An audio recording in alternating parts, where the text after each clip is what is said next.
Wer das erste Mal versucht, Flecken auf seinem Stoffsitz zu entfernen, macht es meistens nur noch schlimmer und landet dann hier bei mir beim Aufbereiter. Aber das ist gar nicht nötig. In diesem Video zeige ich dir, wie du Flecken auf Stoffsitzen vollständig entfernst, ohne noch mehr Flecken zu produzieren. Um den Stoffsitz erfolgreich von Flecken zu entfernen, gibt es 3 Säulen, auf denen dein Vorgehen steht. Nummer 1 ist das richtige Produkt, das du verwenden musst, um nicht den Fleck zu vergrößern oder gar den Stoff kaputt zu machen. Nummer 2 ist die richtige Reihenfolge der Schritte, die absolut essentiell ist einzuhalten, damit das Ergebnis richtig und dauerhaft strahlend sauber ist. Und Nummer 3 ist die richtige Vorgehensweise innerhalb dieser Schritte, denn auch wenn du hier einen Fehler machst, wird der Fleck entweder nur größer oder im schlimmsten Fall machst du den Stoffsitz kaputt. Alle diese 3 Säulen schauen wir uns jetzt an.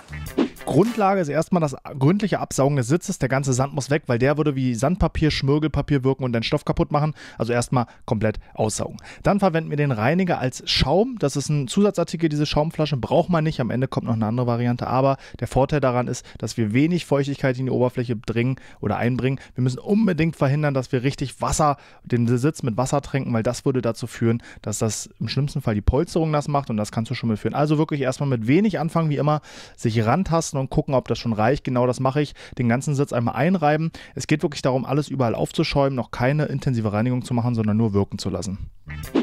Während der Reiniger jetzt arbeitet, habe ich normalerweise eine kurze Pause, nutze die Gelegenheit aber, um dir zu erklären, was der größte Fehler bei der Reinigung von Stoffsitzen ist.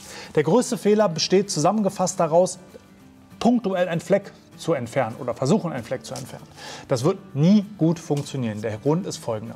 So ein Fleck besteht aus diversen Substanzen. Es kann was Organisches sein, Schokolade, Kaffee, Cola, Joghurtsoße, irgendwas vom Essen oder auch was Anorganisches, Schweiß, Schmutz oder irgendwelche anderen Sachen. Dieser Fleck befindet sich in der Regel im oberen Bereich des Stoffs. Gebe ich jetzt meinen Reiniger hier oben drauf, macht er Folgendes. Er sorgt dafür, dass sich der Schmutz löst und im Reiniger verteilt. Das ist ja Aufgabe des Reinigers, damit ich normalerweise im zweiten Schritt hingehen kann und den Reiniger mit dem gelösten Schmutz rausnehmen kann und der Stoff wieder sauber ist. Arbeite ich jetzt aber nur punktuell und schrubbe hier so ein bisschen auf meinem Fleck rum, dann verteilt sich der Schmutz im Reiniger zum Rand des Reinigers, also da, wo der Reiniger selber trocknet, und es entsteht ein sehr großer Wasserreiniger-Schmutzfleck, der meistens noch viel schlimmer aussieht als vorher. Die Lösung ist einfach, diese 3 Säulen der Reinigung einzuhalten, also erst das richtige Produkt zu finden, dann die richtige Reihenfolge einzuhalten und am Ende in der richtigen Reihenfolge auch noch das Richtige zu tun. Und genau darum kümmern wir uns jetzt. Lassen den Reiniger jetzt noch mal ungefähr so 6 weitere Minuten wirken, also bis zu 10 Minuten, je nach Außentemperatur. Im nächsten Schritt geht es dann darum, den Reiniger samt Schmutz wieder rauszubekommen, und wie genau ich das mache, zeige ich dir jetzt. Dann löse ich mit der Bürste oder breche ich den mit angelösten Schmutz aus den Fasern raus, sodass ich ihn im nächsten Schritt auch gut rausbekomme und aufnehmen kann. Dafür benutze ich eine Bürste, um anschließend mit einem ziemlich feuchten, fast nassen Mikrofasertuch und viel Druck, das ist wirklich entscheidend, den Reiniger samt Schmutz aus dem Sitz zu bekommen. Da wir wirklich nur mit dem Tuch arbeiten, brauchen wir wirklich viel Kraft, um alles rauszubekommen. Das ist ganz, ganz entscheidend.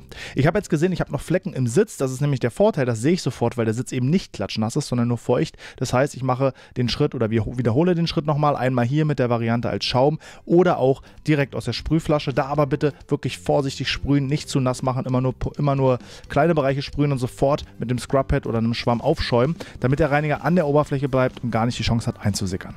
Hier ist ganz, ganz entscheidend die richtige Vorgehensweise, nämlich immer komplette Schnittteile behandeln. Nie punktuell nur an einem Fleck rumreiben, sondern auch da, wenn ich nochmal an einem Fleck arbeiten will, das ganze Teil behandeln. Wir sehen jetzt hier schon bei der Reinigung durch die Kamera, die Flecken gehen weg und es sieht wirklich schon verdammt gut aus, also der Schritt hat sich gelohnt. Dann nochmal mit dem Mikrofasertuch die restliche Feuchtigkeit, Reiniger und den Schmutz rausholen nach der Wirkzeit des Reinigers. Wir sehen jetzt hier schon während des Absaugens, die Flecken sind weg, also der zusätzliche Arbeitsschritt, das Wiederholen hat sich gelohnt und wir haben hier ein super Ergebnis erzielt, aber dazu gleich nochmal mehr. Und für die Nerds unter euch bespreche ich jetzt nochmal die einzelnen Produkte im Detail, warum ich sie auswähle und warum genau dieses Produkt und kein anderes. Fangen wir an mit dem Reiniger. Beim Reiniger ist es ganz wichtig, dass ich ein Produkt habe, was, ohne dass ich es mit einem Nasssauger richtig aussaugen kann, also mit so einem Sprühextraktionssauger, wie wir ihn nennen, also einem Sauger, der sprüht und gleichzeitig saugt, brauche ich ein Produkt, was nicht im Sitz verbleibt. Das heißt, normaler Reiniger würde einfach trocknen und dann hätte ich diesen Reiniger im Stoff getrocknet, und wenn dann die Sonne drauf einstrahlt auf das Auto, es warm im Auto wird, dann verdampft das Wasser aus dem Reiniger und ich habe am Ende konzentrierten, hochstarken Reiniger im Stoff, der auf Dauer den Stoff kaputt macht. Deswegen auch der Tipp mit dem richtigen Reiniger und nicht einen zu verwenden, der den Stoff kaputt macht. Dafür gibt es speziell Stoffreiniger, die auskristallisieren. Das sieht man ganz schön hier an dem Verschluss. Wenn der Reiniger nämlich trocknet, dann wird der pulverartig, kristallförmig. Das bedeutet auch, ich kann ihn ganz einfach mit einem handelsüblichen Sauger am nächsten Tag nochmal raussaugen und der bleibt nicht konzentriert in meinem Stoff drin und macht mir den Stoff kaputt. Deswegen ist ganz wichtig, einen Polsterreiniger zu nehmen, der so eine Eigenschaft hat. Da gibt es mehrere, aber definitiv der von Color-Lock hat eben diese Eigenschaft. Als Reinigungswerkzeug empfehle ich entweder einen Schwamm oder auch so ein Mikrofaser-Scrub-Head. Das Scrub-Head hat den Vorteil, dass es eine mechanische Reinigung gleichzeitig zum Auftragen des Schaums hat. Das heißt, während ich mit einem Schwamm nur den Schaum auftrage, sodass er an der Oberfläche wirken kann, löse ich mit dem Scrub-Head schon den leicht lose sitzenden Schaum. Das heißt, ich habe so eine 2-in-1-Funktion und spare mir später ein bisschen Arbeit mit der Bürste.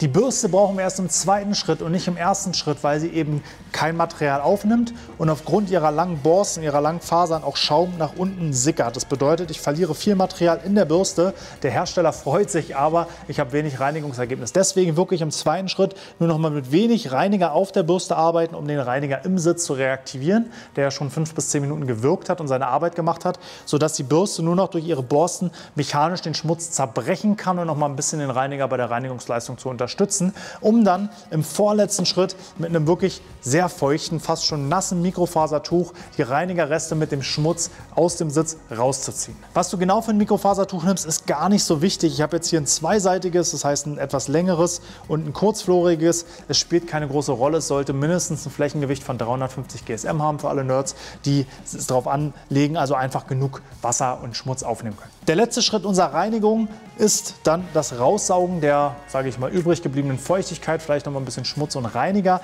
Dafür ist natürlich ein Nass-Trockensauger sehr gut, aber da wirklich so wenig Feuchtigkeit benutzt wird, da wir wirklich nicht mit viel Wasser arbeiten, geht auch ein handelsüblicher Sauger, denn durch den hohen Luftstrom und den langen Weg, den der Reiniger bis zum Motor zurücklegt, ist der eh schon getrocknet, also da braucht man sich keine Sorgen machen oder keine Angst zu haben vor Motorschäden. Unser Sauger hat auch einen ganz normalen Trockenfilter drin, keine Nassabsaugfunktion, die wir hier nutzen. Er könnte es, aber wir nutzen sie nicht. Also ein normaler Sauger, auch an der SB-Box, reicht dafür vollkommen aus. Da braucht man keinen verrückten, fancy Nasssauger oder Grasspülextraktionssauger. Vielleicht nicht unbedingt den Haushaltssauger aus dem Schlafzimmer oder aus dem Wohnzimmer nehmen, denn wenn doch mal ein bisschen Feuchtigkeit im Beutel ankommt, dann kann er natürlich stinken. Also im Zweifel einfach den Sauger aufmachen, trocknen lassen, dann ist auch alles gut. Letzter Equipment-Tipp, Handschuhe. Ich mache es natürlich immer, weil ich habe hier fremde Autos mit fremden Hintern. Da will ich einfach nicht dran rumfassen und es an den Händen haben. Die Reiniger selber sind nicht besonders, also nicht besonders, sie sind überhaupt nicht gefährlich für die Haut.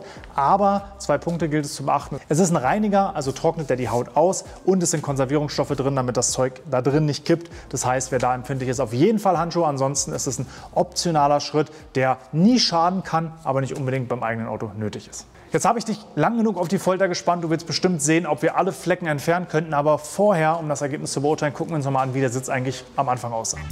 Wir sehen hier, wir haben ein absolut starkes Vorher-Nachher und ich würde sagen 90 bis 95% der Flecken entfernt. Im mittleren Bereich ist noch so eine Schattierung. Das kann Sitzabnutzung sein oder einfach ein sehr hartnäckiger Fleck. Sowas erfordert dann wirklich Spezialreiniger, sehr starke Reiniger, die wir aber nicht einfach so mit dem Tuch verarbeiten oder rausnehmen können. Da brauchen wir wirklich einen Nasssauger, einen Waschsauger, um den Reiniger wieder rauszubekommen, weil sonst ist zwar der Fleck weg, aber eben auch der Sitz auf Dauer kaputt. Falls das für dich eine Option ist, schau dir die Videos zur intensiven Stoffreinigung an. Abgesehen vom Reiniger, der natürlich, sag ich mal, Spezialbedarf ist, den du dir kaufen musst, alles andere ist jetzt nichts Verrücktes, nichts Teures, was man so nicht da hat oder einfach schnell bekommt.